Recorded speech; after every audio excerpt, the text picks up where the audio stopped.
अस्सलाम वालेकुम। आज के इस लेक्चर के अंदर हम एग्जाम्पल 2.5 को सॉल्व करें। जिस तरह मैंने आपको कहा था कि लास्ट टाइम कि हम जब न्यूमेरिकल सॉल्व करेंगे वो 2-5 को करेंगे, इसी तरीके से फिर हमारा ये चैप्टर जब एंड हो जाएगा ट्रांसफार्मर के हिसाब से। एंड आज का जो टॉपिक है वो देखें काफ़ी आसान है। अब इसको रिलेट करना है एग्जाम्पल 2-2 से। ऐसा मैं क्यों कह रहा हूँ? ऐसा मैं इसलिए कह रहा हूँ क्योंकि आपको याद होगा कि हमने 2-2 के अंदर इस तरह की एग्जाम्पल की थी। और जब भी हम एग्जाम्पल करते हैं इस तरह की तो हम किसी चीज़ के साथ रिलेट करते हैं ताकि हम अपना जो आगे वाले न्यूमेरिकल्स हैं जो आगे आ सकते हैं हम उसको सॉल्व कर सकें इजीली। ऐसा ही है। अब हम यहाँ पर अगर आके देखते हैं तो अगर आप सारी चीज़ें आपको गिवन है, ठीक है ना। ऊपर की तो चीज़ें आपको देखने की नीड नहीं है, जो चीज़ निकालनी है वो आपको यहाँ निकालनी है। अब यहाँ पे अगर आप देखें आपके पास आ गया है find the equivalent circuit refer to high voltage side. कहाँ फाइंड करना है? हाई वोल्टेज साइड के ऊपर। अब इसको सॉल्व करने से पहले मैं आपको एक बैकग्राउंड और देना चाहूँगा ताकि आपको और चीज़ें वो क्लियर हो जाए। पर यूनिट वाली चीज़ें भी और अच्छे से क्लियर हो जाएंगी, ठीक है। अब अच्छे से सुनिएगा कि हम पर यूनिट वाला काम कब करते हैं और हम सीरीज रेजिस्टेंस वाला काम कब करते हैं, मतलब कि ये वाला टेबल वाला काम कब करते हैं। जब भी आपको टेबल गिवन होगा ना तो आपको हमेशा सीरीज वाला काम करना है, जो कि भी हम करेंगे। आर सी निकालेंगे, एक्स डब्ल्यू निकालेंगे और इसी तरीके से R T and X T निकालेंगे, ठीक है ना। हम इसके अंदर पर यूनिट क्यों नहीं निकाल सकते? क्योंकि अभी हमारे पास एक्चुअल रेजिस्टेंस गिवन नहीं है, तो हम वहाँ पर यूनिट वाला काम नहीं कर सकते। लेकिन इसने यहाँ पर बात कर दी है कि रेफर्ड पैरामीटर। अगर आपको याद होगा कि लास्ट न्यूमेरिकल के अंदर भी हमने रेफर्ड पैरामीटर वाला काम किया था, तो वहाँ पर हमने पर यूनिट वाला काम किया था। जब भी आपको फिगर गिवन होगी, जब भी डायग्राम गिवन होगी, जब भी डायग्राम गिवन होगी तो आपको क्या करना होगा? वहाँ पर यूनिट वाला काम करना होगा। देखिए अभी मैं आपको दिखाता हूँ वो लास्ट लेक्चर वाला भी। लाइन पढ़ लें, find the equivalent circuit of the transformer refer to high voltage side, ठीक है। अभी आपने ये लाइन पढ़ी है कि हमें हाई रेफरेंस साइड के ऊपर इसको वो काम करवाना है। अगर आप 2-9 देखें वहाँ पर क्या लिखा हुआ है? Transformer impedance refer to high voltage side. बात एक ही है, ठीक है ना। लेकिन यहाँ पे हमने पर यूनिट लगाया। क्यों लगाया है? क्योंकि यहाँ पे हमें डायग्राम गिवन थी। डायग्राम से गिवन का मतलब ये है कि आपको पर यूनिट आपको यहाँ पे गिवन था और आप अपनी डायग्राम खुद बना सकते थे। वहाँ पर हम अपनी डायग्राम नहीं बना सकते क्योंकि हमें रेजिस्टेंस वगैरह गिवन नहीं है। तो इसको अच्छे से देखना है कि कब आपको पर यूनिट वाला काम करना है और कब आपको दूसरा काम करना है। सही है। तो चलिए स्टार्ट करते हैं। जब पर यूनिट वाला काम आएगा तो डायग्राम आपको रेजिस्टेंस गिवन होगी, ठीक है। अभी हम निकाल लेते हैं simple R C and R T. अब आपको यहाँ पर कह रहा है कि हाई वोल्टेज साइड के ऊपर आपको काम करना है। हाई वोल्टेज साइड आपकी कौन सी है? हाई वोल्टेज साइड आपकी ये है 2300। अब हाई वोल्टेज साइड बोल दिया। अब आपको ये नहीं देखना कि आपको क्या निकालना है, आपको यहाँ पे हर पैरामीटर निकालना है।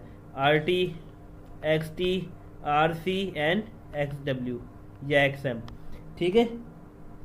ये सारी चीज़ें आपको ओपन सर्किट और शॉर्ट सर्किट के ऊपर निकालनी होगी। फिर आगे दूसरी चीज़ है वो फिर हम उसको आगे डिस्कस करते हैं। पहले तो हम ये निकाल लेते हैं। तो जल्दी से सबसे पहले तो हमें पावर फैक्टर निकालना होगा। तो ओपन सर्किट और शॉर्ट सर्किट को एक साथ साथ करते हैं। पहले हम निकालेंगे पावर फैक्टर, ठीक है ना। और ये ओपन सर्किट हो जाएगा OC एंड ये PF निकाल रहा हूँ मैं SC का। तो कैलकुलेशन करते हैं जल्दी से टेबल के ऊपर ही। आई होप वो आपके फॉर्मूलाज आपके माइंड में होंगे तो हमें टाइम नहीं लगेगा, ठीक है ना। तो सिंपल जाऊंगा मैं यहाँ पे कॉस इन्वर्स दूंगा। अगर जिसको फॉर्मूलाज याद नहीं है वो फिर मेरे 2.2 अब वीडियो देख लें, आपको ये क्लियर हो जाएंगी चीज़ें, फिर आपको और अच्छे से समझ आ जाएगा जल्दी से, ठीक है। क्योंकि टाइम कम होगा हमारे पास और ये वीडियो बड़ी है तो इसलिए हम यहाँ पर डायरेक्ट काम कर रहे हैं। तो 61.56 मेरे पास क्या आ गया है? मैंने मिस्टेक कर दी है यहाँ पे, बल्कि मैंने यहाँ पर पावर लिखनी थी 50। 84.05 आपके पास आ रहा है। 85.05 मैंने यहाँ पे निकाल लिया है। कॉस थीटा फार्मूला होता है, मैं फार्मूला भी लिख देता हूँ यहाँ पे। खैर आपके पास पावर अपॉन VI इससे निकालेंगे तो आपके पास 84.05 आ रहा है। 84.05, ठीक है। पावर फैक्टर निकल गया मेरा, मतलब एंगल निकल गया। अब एंगल के बाद आपको निकालना है आर सी और वो निकालना है आपको, ठीक है ना। आर सी निकालना है क्योंकि ओपन सर्किट टेस्ट है। ओपन सर्किट टेस्ट में आप आर सी निकालते हैं और एक्स एम निकालते हैं या एक्स म्यू निकालते हैं। इसका फॉर्मूला होता है V अपॉन आई डब्ल्यू और ये बराबर होता है V अपॉन आई म्यू। मैं यहाँ पे और जनरली लिख देता हूँ जल्दी से। और जो आई डब्ल्यू होता है वो आपके पास होता है आई नॉट कॉस थीटा, और आई म्यू होता है आपके पास आई नॉट साइन थीटा। ठीक है, आपके पास आई नॉट ऑलरेडी गिवन है ऊपर आई ओ सी, ठीक है ना। अब कॉस थीटा आपके पास मिल गया है, तो अब जल्दी से हम यहाँ पर आर सी एंड आर की वैल्यू निकाल देते हैं ताकि एक पार्ट हमारा ख़त्म हो जाएगा इस तरीके से। वोल्टेज आपको पता है कितना है 230 अपॉन आई कितना है आपके पास 2.1 कॉस 84.05। ब्रैकेट बंद करते हैं, आंसर करते हैं, तो 1056 आपके पास आ रहा है ओम्स। और इसी तरीके से एक्स म्यू या एक्स एम बोल दें आप, ये किस तरीके से हो जाएगा, आप बस यहाँ पे आएंगे, यहाँ पे आने के बाद इसको डिलीट करना और साइन आपने लगा देना है, तो 110 आ रहा है, 110 पॉइंट, बस 110 हम ले लेते हैं, ठीक है ना, 110 ओम्स। इसको भी रिमूव करते हैं, आपके पास एक्स डब्ल्यू निकल के आ गया इस तरीके से, ठीक है। अब आपको सॉल्व करना है, ये आपका पार्ट ए है, मैं यहाँ पे हेडिंग डाल देता हूँ कि हम यहाँ पे क्या कर रहे हैं, पार्ट ए सॉल्व कर रहे हैं, पार्ट ए। अब शॉर्ट सर्किट का भी हम यहाँ पे जल्दी से पावर फैक्टर निकाल लेते हैं, तो पावर फैक्टर निकालना है आपको, वही फॉर्मूला कॉस वाला मैं यहाँ पे रखता हूँ, cos of inverse, cos inverse, power आपके पास है 160, पावर शॉर्ट सर्किट हमने यूज़ करना है अपॉन 6 इंटू 47, 55.43 आपके पास पावर आ रही है निकल के, ठीक है ना, 55.43। वैसे खैर हमें पावर फैक्टर का इतना, बल्कि पावर फैक्टर का भी काम होगा। थीटा आ गया आपके पास 55.43 डिग्री है आपके पास ये, ठीक है, ये आपके पास आ गया। अब जब शॉर्ट सर्किट निकालते हैं तो शॉर्ट सर्किट के अंदर एक फॉर्मूला था जो मैंने आपको बताया था, वो किस तरीके से निकलता है, Z इंटू दिस, ये इक्विवेलेंट होता है, ठीक है ना, मतलब कि आप वहाँ पे आर टी और एक्स टी निकाल रहे हैं, वी शॉर्ट सर्किट अपन आई शॉर्ट सर्किटेड, तो इसको भी जल्दी से निकालते हैं, ये है 47 अपॉन, जिसको भी एंगल की फॉर्म में लिख लेते हैं, ऐसा करते हैं, ये वाले फॉर्मूला देते हैं 47 एंगल 55.43 अपॉन आपके पास क्या आ जाएगा 6। इस फॉर्म में आगे आपने शिफ्ट दबाना है, मोड पे आना है और नीचे जाके आपको 3 प्रेस करना है और आपको इस फॉर्म में लेके आना है ताकि आपका आर और ये अलग अलग आ जाएगा। 4.44 और 6.4 आपके पास आ गया, 4.4 प्लस 6.4 टाइम जे, तो आपके पास ये R T plus x T निकल के आ गया, एक्स टी जे, ठीक है ना। तो आपके पास ये सारी चीज़ें निकल के आ गई, किस पॉइंट की, आपके पास जो निकल के आई है वो आई है सारी की सारी चीज़ें हाई रेफर्ड साइड की, ठीक है ना, आपके पास हाई वोल्टेज साइड की आ गई है। अब आपको निकालना है लो वोल्टेज साइड। अब आप ये तो नहीं बोलेंगे कि मैं लो वोल्टेज साइड के ऊपर भी क्या ये दोबारा काम करूंगा, नहीं, आपने जब ये काम कर लिया हाई वोल्टेज साइड के ऊपर, जब आपके पास ये ट्रांसफार्मर है, आपको पता है, आपको बस यहाँ पे टर्न रेशियो पता होना चाहिए, आप इसको ट्रांसफॉर्म ऑटोमेटिकली खुद से कर लेंगे। कैसे आएगा टर्न रेशियो, टर्न रेशियो जो होता है वो असल में किसके बराबर होता है, मैं इसको ज़रा यहाँ लिख दूँ। अब पार्ट बी के लिए हम काम करें तो मैं यहाँ पे लिख रहा हूँ पार्ट बी। पार्ट बी के लिए जब हम काम करेंगे तो टर्न रेशियो आपको पता है किसके बराबर होता है, N1 upon N2 equals to alpha होता है, और N1 अपॉन N2 किसके बराबर होता है, V1 upon V2। V1 V2 आपको पता है, ये आपको गिवन है, तो आपके पास अल्फा कितना आ गया है, इसको इससे रिलेट करेंगे तो क्या आ जाएगा, आपके पास अल्फा 10 आ गया। बस जब ये आ गया आपको रेफर पैरामीटर निकालने हैं। आपको मैंने एक फार्मूला और बताया था कि जब भी आपको रेफर करने होते हैं तो आप उसके ऊपर प्राइम लगाते हैं और इज इक्वल्स टू अल्फा का स्क्वायर करते हैं, और जो ओरिजिनल वैल्यू होती है आप उसको इस तरीके से कर देंगे। अगर आप कोर के लिए निकाल रहे हैं, तो अगर आप ओपन सर्किट के लिए कह रहे हैं तो आप यहाँ पे OC लिख दें, ठीक है ना, तो यहाँ पे अभी आप OC लिख दें, काम ईजी हो गया आपके लिए।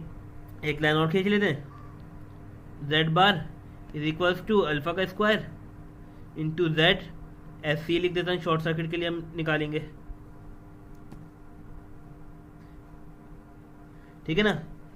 अल्फा का आपको पता है कितना आ गया, 10 आ गया है, तो अब काम इजी हो गया आप लोगों के लिए। अब यहाँ पर मैं लिख दूंगा 10 का स्क्वायर मतलब 100, और ZOC कितना आया है मेरा, ओपन सर्किट टेस्ट से मेरा आंसर ये निकल के आया है ऐसा ही है। ओपन सर्किट टेस्ट से मेरा जो आंसर क्या निकल के आया है वो ये निकल के आया है। तो सिंपल मुझे यहाँ पे क्या करना होगा, इनसे मल्टीप्लाई करवा दूंगा। अच्छा एक चीज़ और, मैं यहाँ पे एक चीज़ शायद भूल रहा हूँ। आपको पता है कि यहाँ पर जब इसको रखेंगे तो ये और बढ़ जाएगा, इंक्रीज हो जाएगा। फिर यहाँ पर 1/10 बनेगा ना, बल्कि 230 था और आपके पास मैं ज़रा ऊपर देख लूँ 2300 है और ये 210 है। ठीक है, अब जब हम लो वोल्टेज साइड पे जा रहे हैं तो मैं यहाँ पर देखूंगा कि वोल्टेज मेरा कम हो जाएगा और मेरी रेजिस्टेंस बढ़ जाएंगी, क्योंकि स्टेप डाउन ट्रांसफार्मर हुआ ना ये। स्टेप डाउन अगर जब इस तरह हुआ करे इशू तो आप देख लिया करें, स्टेप डाउन वोल्टेज बढ़ जाएगा, करंट क्या हो जाएगा, कम हो जाएगा। इस तरीके से आपने देखना है, अगर आप कंफ्यूज हो। करंट कम हो जाएगा, करंट कब कम होगा, जब आपकी रेजिस्टेंस बढ़ जाएगी। ऐसा ही है, नहीं स्टेप डाउन है ना तो वोल्टेज कम होगा, करंट बढ़ जाएगा। मैंने उल्टा बोल दिया, सॉरी।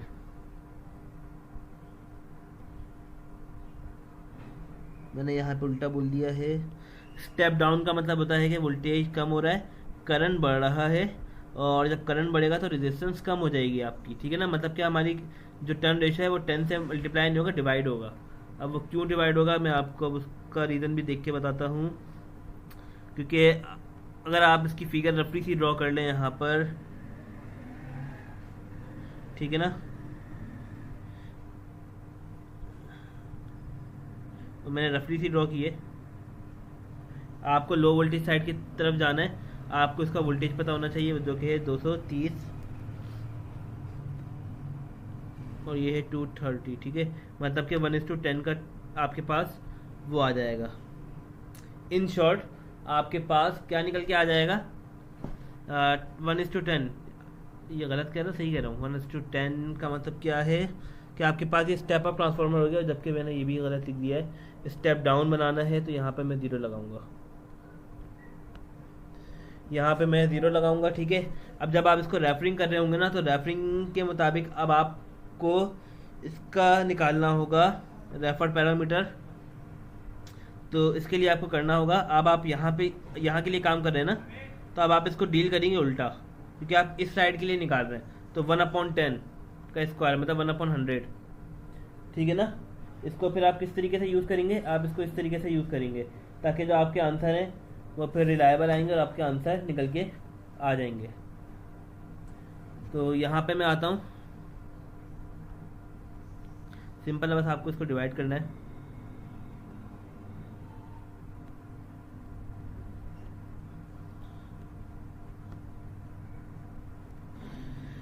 और दैट शॉर्ट सर्किट आपका कितना आया था, 1056 और 110। ये 110 था या 11, आई थिंक ज़्यादा होगा ये 110, ये शायद इतना ही था। ठीक है, तो आप यहाँ पे कर देंगे सिंपल इसको वन वैल्यू भूल जाता हूँ एक तो, 1056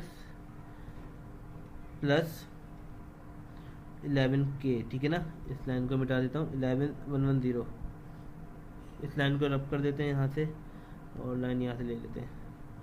इसको रखेंगे तो आंसर आपके पास सिंपल क्या निकल के आ जाएगा, 105, ये आपके पास RC आ गया प्लस 11 आ गया। इस तरीके से आपके पास ये निकल के आंसर आ जाएगा। ओम्स, ये लगा दे तो ओम्स आ गया आपके पास। ठीक है, अब बिल्कुल इसी तरीके से अब आपको क्या निकालना है, अब आपको जो निकालना है वो आपको ये वाली साइड निकालनी है। तो हमारे आंसर क्या आए थे, ये आए थे। तो दैट शॉर्ट सर्किट निकालना है आपको, तो यहाँ पे ये भी डिवाइड ही होगा। ठीक है ना, तो दैट शॉर्ट सर्किट निकालेंगे तो 1/100 10 का स्क्वायर कर देंगे यहाँ पर, और सिंपल इसको आपके पास क्या है यहाँ पर 4.4 और 6.4। ठीक है,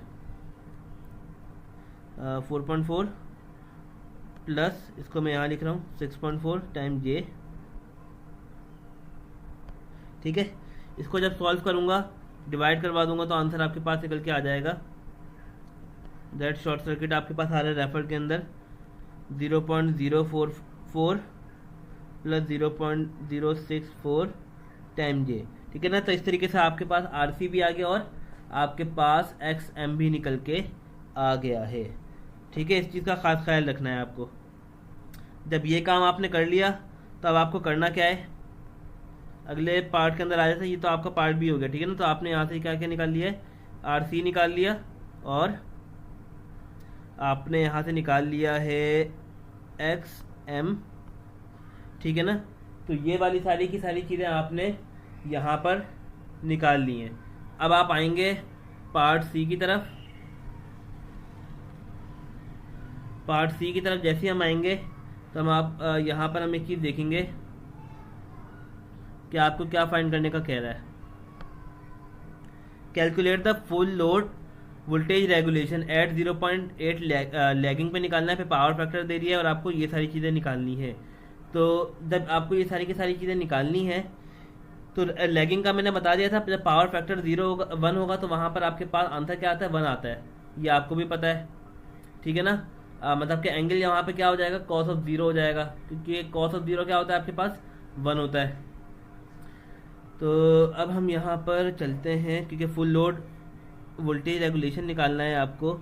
तो फुल लोड वोल्टेज रेगुलेशन के लिए हम सबसे पहले तो निकाल लेते हैं अपना करंट निकाल लेते हैं, क्योंकि हमें वहाँ पे फुल लोड चाहिए होगा, ठीक है। तो फुल लोड आपके पास कैसे आएगा, फुल लोड का मतलब ये है कि आप और सेकेंडरी के ऊपर निकालना है ना। तो सेकेंडरी के ऊपर तो आपको पता है कि रेटेड करंट फ्लो करता है, स्टेप डाउन है तो करंट ज़्यादा आता है। तो करंट निकालना होगा। अगर करंट निकालने से पहले मैं अगर आपको बता दूं, सर्किट हमने बनाना है ना, तो सर्किट बना लेते हैं तो आप लोगों को और अच्छे से समझ में आ जाएगा, क्योंकि हम ये सारा का सारा काम कर रहे हैं सेकेंडरी साइड के ऊपर, ठीक है ना। तो जब सेकेंडरी साइड के ऊपर कर रहे हैं तो यहाँ पर इस तरीके का हम बना लेंगे। यहाँ पे आपके पास लोड आ गया है, सही है। आप अभी बेशक लोड हटाना चाहें तो हटा सकते हैं। और ये आपके पास, अगर मैं बोल दूँ कि आपके पास इस तरीके का एक ट्रांसफार्मर है जो कि सेकेंडरी साइड है आपकी, ठीक है ना। सेकेंडरी साइड के ऊपर आपने सारी काम करना है, वरना अगर आप इसको ओपन भी कर देंगे तो कोई बात नहीं है, क्योंकि इक्वेशन तो आपको लिखना आ गई है जिस तरीके से मैंने फुल लोड का आपको बताया था। करंट भी निकालना होता है। अब बेस वाला तो हमने काम यहाँ पे करना नहीं है, आपने सर्किट बना लिया। अब आपको पता है कि करंट तो एक ही फ्लो होगा, करंट एक ही फ्लो होगा। अब करंट सेकेंडरी के अंदर फ्लो हो रहा है ना। अब आपको कुछ चीज़ें इसकी बेसिक है, अब आपको देखनी है। कौन सी है, ये एक तो स्टेप डाउन ट्रांसफार्मर है, अभी देख लिया हमने पहले ही।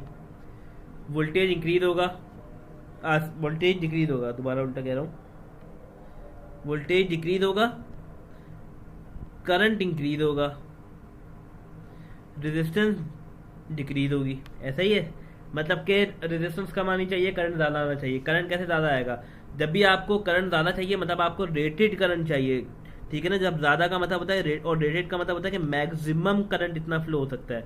तो वो किस तरीके से निकलता है, आपको यहाँ पे पावर लेनी है रेटेड, जो कि आपको गिवन है, अपॉन वी रेटेड।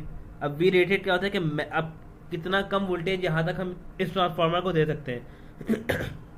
तो याद रखें, जो भी आपके पास हाई वोल्टेज साइड के ऊपर जितना भी वोल्टेज है आप उसका 10% ले लें। ये शायद मैंने बताया था, मैं दोबारा बता देता हूँ। हाई वोल्टेज साइड जितना भी है उसका आप 10% ले लें। 10% का मतलब है 0.1, तो 230 आ जाएगा। तो 230 आप देखेंगे तो ये प्राइमरी साइड का वोल्टेज है। डिवाइड करवा दें प्राइमरी साइड से आप, और पावर आई थिंक कितनी थी, वो पावर भी नहीं देखी मैंने, 15 kV है, ठीक है ना। 15 एक्सपोनेंशियल 3 अपॉन 230 आई रेटेड निकल के आ जाएगा। निकाल लेते हैं फ़ौरन से। अच्छा, एक मिस्टेक मुझसे और हो गई है, मैंने अभी ज़रा देखा जब ऊपर कर रहा था मैं इसको, तो वो क्या है वो देख लेते हैं। 15 एक्सपोनेंशियल 3 डिवाइडेड बाय 230 हो गया, ये आपके पास निकल के आ जाएगा 65.2 एम्पेयर आपके पास फ्लो हो रहा है रेटेड, ठीक है ना। ये आपके पास वो करंट है जो कि फ्लो होगा इसके अंदर। अच्छा, गलती क्या हो गई है, मैंने शायद जब ये कर रहा था मैंने यहाँ पे स्क्वायर ले लिया और यहाँ पे मैंने इसका स्क्वायर नहीं लिया। ये शायद आप लोगों ने नोट की होगी गलती। और एक चीज़ यहाँ पे और थी, यहाँ पर एक चीज़ 0 और आएगा, मैंने मिस्टेक अपनी खुद देखी इसकी, तो इस तरीके से निकला है। यहाँ पर भी आप 0 लगा लें, क्योंकि अभी मुझे पता नहीं है किस तरह। अब वो किस तरीके से आया है मैं आपको बता दूँ। आपको पता है कि यहाँ पर ये सारी की सारी चीज़ें थी। वोल्टेज आपके पास था 230, कितना वोल्टेज है यहाँ पर, मैं चेक करना पड़ेगा दोबारा से। 230 आपके पास है, 230 upon 0.21 cos 84.05। Syntax error, bracket बंद करनी है, 10565, ठीक है ना। मतलब मैंने इस तरह बढ़ा दिया था, मतलब मल्टीप्लाई बाय 10 करना था, मैंने यहाँ पे शायद जल्दी में 1000 में ही लिख दिया। जब ये करेंगे तो आपके पास आंसर क्या निकल के आ जाएगा, यही निकल के आएगा, ठीक है ना। जब डिवाइड बाय 100 करेंगे तो 2 0 लास्ट के कट जाएंगे तो आपके पास ये निकल के आ जाएगा, ये 105, ठीक है ना। ये 115 नहीं है, ये 105 है।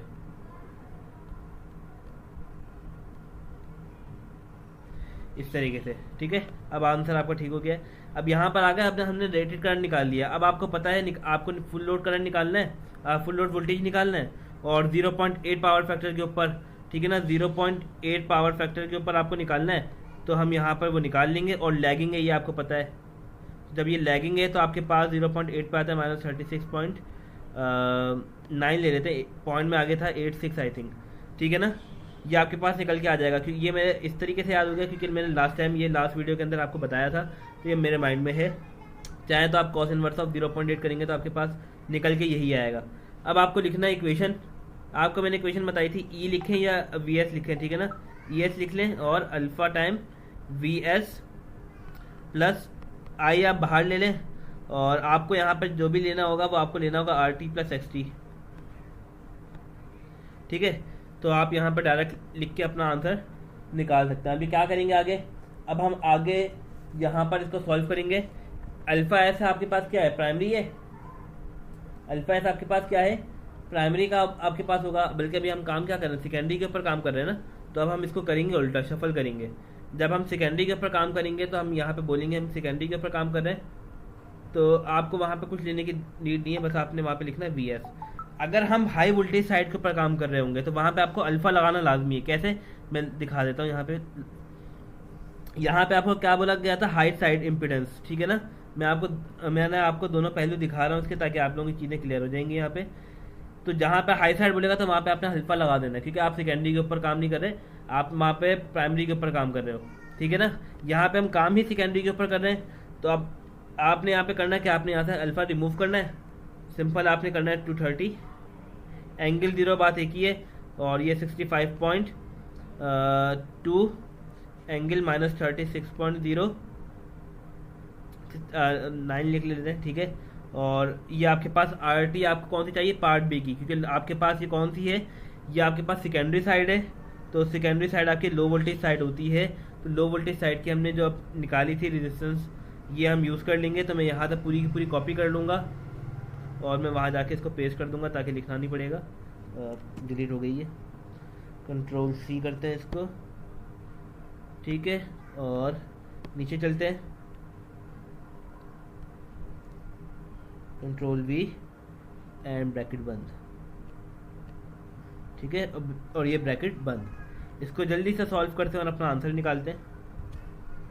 तो 230 plus bracket 65.2 into this -36.9 bracket बंद, फिर ब्रैकेट ओपन करनी 0.044 प्लस 0.064 टाइम आई, ब्रैकेट बंद। आपके पास आंसर निकल के आ जाएगा 234, ठीक है। वोल्टेज आप, और अच्छा ये आपके पास रेक्टेंगुलर फॉर्म के अंदर है, तो आपको हमें क्या चाहिए, यहाँ पर हमें जो चाहिए पोलर फॉर्म चाहिए, ताकि हम उसका मैग्नीट्यूड सिंपल ले सकें। 2 पे क्लिक करूँगा तो 234 आया और एंगल आया 0.39, 234 और एंगल आया 0.39। तो 234 एंगल 0.39, लेकिन हमें तो लेना मैग्नीट्यूड ही है, सबको पता है। तो वी एल हम निकाल रहे हैं, वी आर निकाल रहे हैं, वोल्टेज रेगुलेशन। तो वी ये आपने निकाला है वी एन, ठीक है ना, और V F L upon V F निकालना है आपको। अब वी एफ तो हमने बताया हुआ था कि आपके पास क्या होगा, जिस साइड पे हम निकाल रहे हैं वही चीज़ आपके पास अपेयर होगी, तो वो अपेयर क्या होगी, 230 अपेयर हो जाएगा जिस साइड के अंदर हम निकाल रहे हैं। तो आपने यहाँ पर निकाला तो 234 माइनस 230 अपॉन 230, तो जल्दी से कर लेते हैं, 234 माइनस 230 डिवाइडेड बाई 230, परसेंटेज में ले जाते हैं 1.73 आपके पास आ गया है। कितना निकल के आ गया है? 1.73। आई थिंक ये पॉइंट के अंदर कुछ था, मैंने लिया नहीं है, तो इसको पॉइंट के अंदर कंसिडर कर लेंगे तो शायद आपकी ये इंक्रीज हो जाएगा। ठीक है ना, ये आपने नोट कर लेना है। मैंने शायद जल्दी में निकाल दिया है, शायद ये, क्योंकि पॉइंट के अंदर भी आंसर आएगा, ये एग्जैक्ट आंसर नहीं आएगा। एग्जैक्ट आंसर क्यों नहीं आएगा, मैं इसकी रीज़न बताता हूँ। क्योंकि आपके पास सारी की सारी चीज़ें हैं ही पॉइंट में ना, तो आप पॉइंट के अंदर आंसर आएगा। मैंने यहाँ पे ये पॉइंट मिस कर दिया है, तो आपको ये करना है जब आप इसको सॉल्व करना है आप बाय एंड अपने हिसाब से, तो यहाँ पर मेक श्योर कर लेंगे कि यहाँ पर आपके पास कुछ चीज़ आएगी। अच्छा, जो मैंने अपनी कॉपी में सॉल्व किया हुआ है तो उसके मुताबिक तो यहाँ पे 85 आएगा। ठीक है ना, तो आपने उस हिसाब से आप देख लीजिएगा, और ये इंक्रीज होके आपके पास आ जाएगा 2.1। पॉइंट का खास ख्याल रखना है, क्योंकि यहाँ पर पॉइंट इंटीजर नहीं थे। इंटीजर होते तो आपके पास आंसर भी इंटीजर आता। अब आपके पास जो डिजिट थे वो थे ही फ्लोटिंग के अंदर, डेसिमल के अंदर, तो आपके पास आंसर क्या निकल के आना था? 2.1। तो बस मैं यहाँ पे लिख देता हूँ आंसर 2.1। ठीक है, ये इसका आंसर है, तो इससे मैच कर जाएगा आप लोगों का। अब आपको निकालना है इसी के पार्ट के अंदर। अच्छा, मैं यहाँ पे आपको क्या करवा रहा हूँ, अब मैं पावर फैक्टर 1 के लिए काम करवा रहा हूँ, अब लीडिंग के लिए आपको खुद काम करना है। ठीक है, ताकि आपके लिए एग्जैक्टली वही प्रैक्टिस भी हो जाएगी और आपका काम भी हो जाएगा। अब पावर फैक्टर क्या है? 1 है, सब काम वही करना है। अब आपको एंगल आपको देखना है। ठीक है ना, पावर फैक्टर कितना है? 1 है, तो कॉस इनवर्स ऑफ 1 क्या होगा? सबको पता है 0 होगा। जब ये 0 होगा तो ये थीटा आपके पास 0 हो गया, तो करंट 65.2 एंगल 0 लिखें या 65.2 लिखें, बात एक ही है। ठीक है ना, ये आपके पास आई है। तो क्या करेंगे, हम इसी इक्वेशन को ही कॉपी करेंगे और यहाँ पर लिख देंगे, क्योंकि करंट सेम होगा।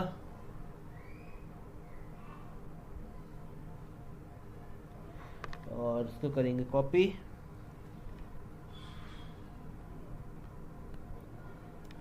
पेस्ट कर देंगे। ठीक है ना, तो यही आपके पास रहेगा सारी की सारी चीज़ें। यहाँ पर एंगल 0 हो जाएगा, तो मैं यहाँ पे एंगल लिख भी देता हूँ 0। ठीक है ना, इसको आप सॉल्व करते हैं, अपना आंसर निकालते हैं। तो 230 प्लस ब्रैकेट लगा लें 65.2 ब्रैकेट 1 0.044। अच्छा, अब यहाँ पे देखिएगा इंटीजर आंसर नहीं आएगा, पॉइंट के अंदर ही आएगा 0.064 और टाइम आई ब्रैकेट 1, क्योंकि इंटीजर नहीं है। तो देखिए पॉइंट में आ रहा है 232.90, 232.90। ठीक है ना, एंगल लिखने की ज़रूरत नहीं है आपको, अगर लिखना चाहें तो आप लिख लें बेशक। 1.02 आपके पास एंगल निकल के आ रहा है। सही है, क्यों निकल के आ रहा है? वो जे की वजह से निकल के आ रहा है। तो आइए आपके पास VN आ गया है, इसको भी रखें आप जल्दी से। 232.90 माइनस 230/230, तो काफ़ी जल्दी से ये काम समझे एक तरीके से हो जाएगा। पावर इसका अगला जो 0.8 लीडिंग पे आपको करना है, बस वहाँ पे आपको एंगल प्लस के अंदर रखना होगा, बाकी काम हो जाएगा आप लोगों से। 32.9 माइनस 230 डिवाइडेड बाय, आप पहले इसको सॉल्व कर लेते हैं, डिवाइडेड बाय 230, तो परसेंटेज के अंदर आ जाएगा आपके पास 1.26। कितना निकल के आ रहा है? 1.26। तो VR निकल के आ रहा है इन परसेंटेज। तो जब आप इसको परसेंटेज में निकालेंगे VR, तो आपको मल्टीप्लाई बाय 100 करवाना पड़ेगा। अगर आप सिंपल VR निकाल लें तो आपको 100 से मल्टीप्लाई नहीं करवाना, 1.26। ठीक है, परसेंट। तो ये निकल के आ गया। अब नेक्स्ट पार्ट क्या था कि आपको निकालना है पावर फैक्टर 0.8 पर। तो PF है आपके पास 0.8, लेकिन वो क्या है? लीडिंग है। तो मैंने आपको पहले ही वीडियोस में बताया था कि इसके अंदर जब लीडिंग होगा तो आपके पास एंगल क्या निकल के आएगा? पॉजिटिव का 36.9 कर लें, क्योंकि मुझे पॉइंट के बाद याद नहीं आ रही वैल्यू। ठीक है ना, ये निकल के आएगा। मतलब ये है कि आपके पास यहाँ पर इसी इक्वेशन को सॉल्व करेंगे, इसी जगह को सॉल्व करेंगे, बस यहाँ पे प्लस लगा देंगे आप। जब प्लस लगा देंगे तो आपके पास आंसर कुछ और डिफरेंट आएगा। ठीक है, तो इस तरीके से आप वोल्टेज रेगुलेशन कैलकुलेट कर लेंगे। आई होप ये आप लोग कर लेंगे, ये वाला पार्ट लीडिंग वाला। अच्छा, मैं इसका लीडिंग वाले का आंसर बता देता हूँ, एक मिनट ज़रा मैं देख लूँ।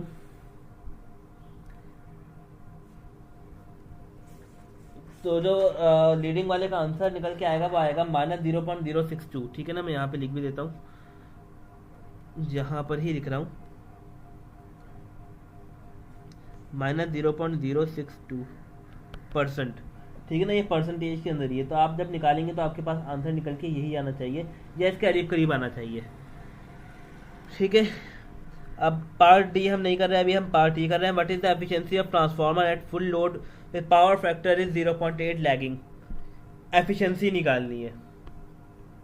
एफिशिएंसी से आपको याद आ रहा होगा कि हमने अभी पावर इलेक्ट्रॉनिक्स का जो हम कोर्स पढ़ रहे हैं उसके अंदर भी आपने एफिशिएंसी निकाली होगी। वो एफिशिएंसी नहीं होती, वो एक तो रेक्टिफाइड रेशियो होता है, लेकिन अगर हम ईएम की बात करेंगे तो वहाँ पर ये चीज़ होती है P out upon P in. ये आपके पास एफिशिएंसी आ जाएगी इस तरह की। ठीक है, पी आउट आपके पास कौन सा होगा, सेकेंडरी का होगा। पी इन आपके पास क्या होगा, जो इनपुट का होगा। अब आपको क्या चीज़ें कैलकुलेट करनी है, ये सारी चीज़ें कैलकुलेट करनी है। अब हमने कॉपर लॉसेज भी निकालने होंगे। प्राइमरी के अंदर कॉपर लॉसेज आते हैं और सेकेंडरी के अंदर तो आप सिंपल उसको निकाल लेंगे किससे, तो जब वी आउट निकालेंगे, पी आउट निकालेंगे V S I S cos theta, V S I S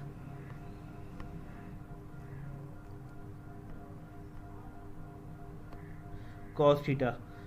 V S कितना है आपका, 230 है आउटपुट साइड के ऊपर। ठीक है ना, आउटपुट साइड के ऊपर आपके पास 230 है, क्योंकि ये आपका आउटपुट है, और ये 65.2 हो जाएगा,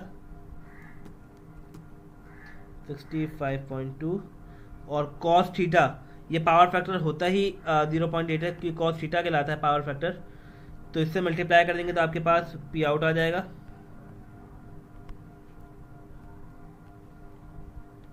निकाल लेते हैं इसको ज़रा, 230 इंटू 65.2 इंटू 0.8, ये रियल पावर है असल में। ठीक है ना, तो आपके पास आ गई ये 11996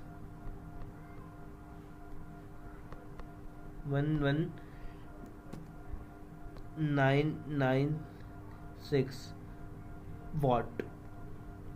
ठीक है, ये हो गया आपके पास। अब आपको क्या निकालना है, पी इन निकालना है। अब पी इन निकालना है ना, तो पी इन के अंदर अगर आप इसका ट्रांसफार्मर के इक्विवेलेंट सर्किट डायग्राम ड्रॉ करेंगे तो वहाँ पर एक रेफर्ड पैरामीटर बनाते हैं, कॉपर लॉस और वाइंडिंग लॉस भी होता है। ठीक है ना, इनपुट के अंदर आपके पास कॉपर लॉस भी आ जाते हैं और वाइंडिंग लॉस भी आ जाते हैं। तो वाइंडिंग लॉस हम किस तरह निकालेंगे, पी इन है आपके पास, पी इन आपको निकालना है। असल में आपके पास पावर कॉपर लॉस आएंगे, पी सी लिख रहा हूँ। ठीक है, कॉपर लॉस सी यू लिख रहा हूँ, पावर कोर लिख रहा हूँ यहाँ पे, कोर प्लस पावर इनपुट के, आपके इनपुट साइड पे पावर कितनी निकल के आ रही है। ठीक है, आपको वो लिखना होगा।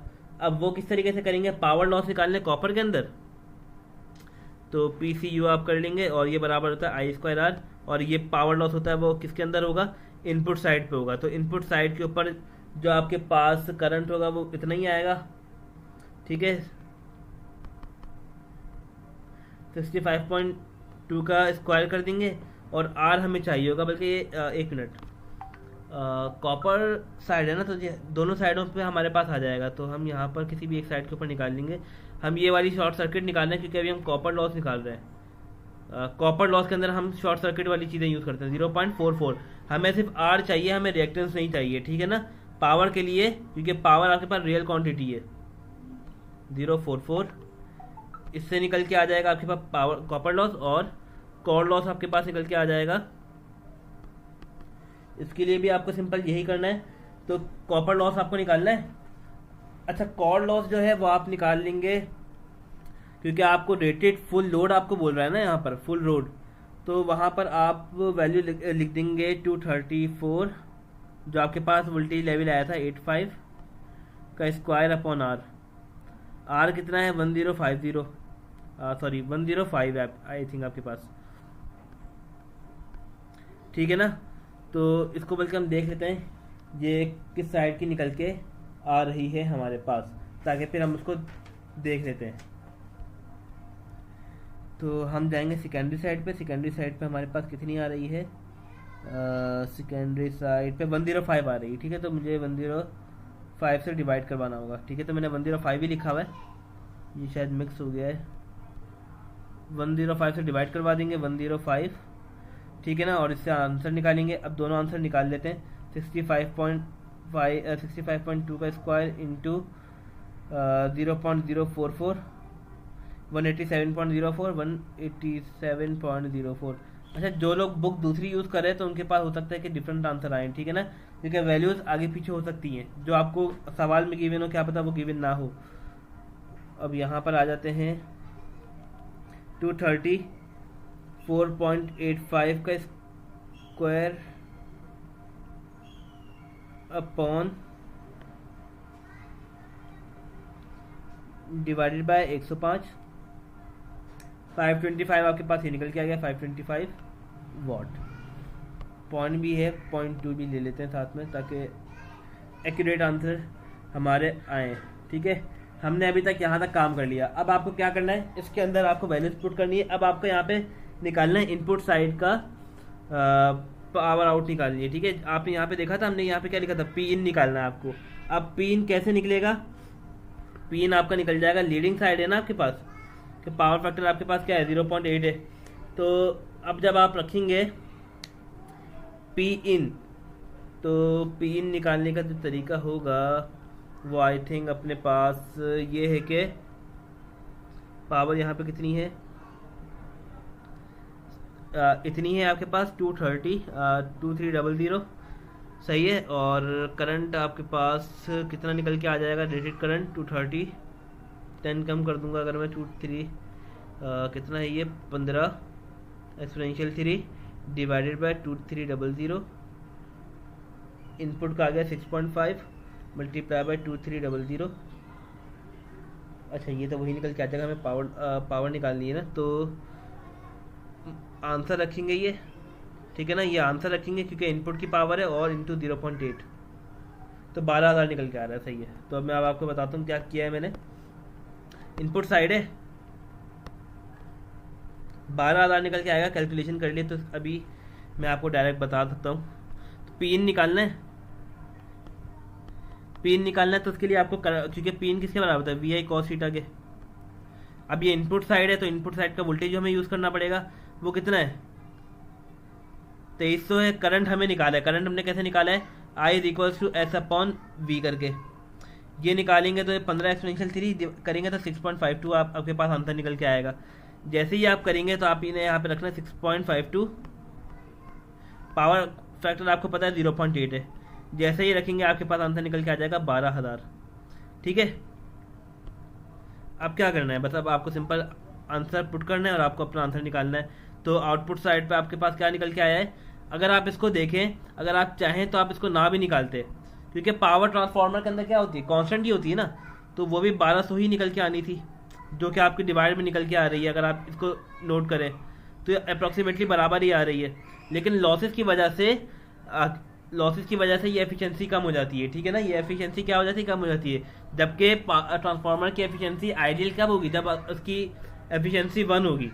तो अब हम यहाँ पे करते हैं सिंपल, जल्दी से इसको डिवाइड, 11994 डिवाइडेड बाय आपके पास यहाँ पर निकल के आ जाएगा कोर लॉसेस कितना है, 187 प्लस आपके पास फिर 525.2 प्लस 12,000 आपके पास निकल के आ जाएगा यहाँ पर। और अब आप कैलकुलेटर में रखेंगे तो यहाँ पर अगर आप देखें तो आपके पास आ जाएगा 11449 डिवाइडेड बाय 525 प्लस और 1200 प्लस, और आपके पास ये कितना आया था 187 प्लस 187.04 आपने किया तो आपके पास एफिशिएंसी, अच्छा मैंने 1200 कर दिया, 12,000 है। ठीक है ना, तो 0.90 आपके पास निकल के आ रही है इसकी एफिशिएंसी।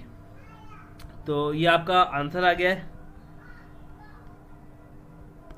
0.90। ठीक है, 0.90 निकल के आ रही हो। अगर परसेंटेज में आपको चाहिए होगा तो ये आपके पास निकल के आ जाएगी 90% आपके पास निकल के आ जाएगी। तो इतना आपका ट्रांसफार्मर यूटिलाइज हो रहा है। तो इसी के साथ हमारा जो एग्जाम्पल 2.5 है वो ख़त्म हो गया है और चैप्टर 2 हमारा एंड हो गया है।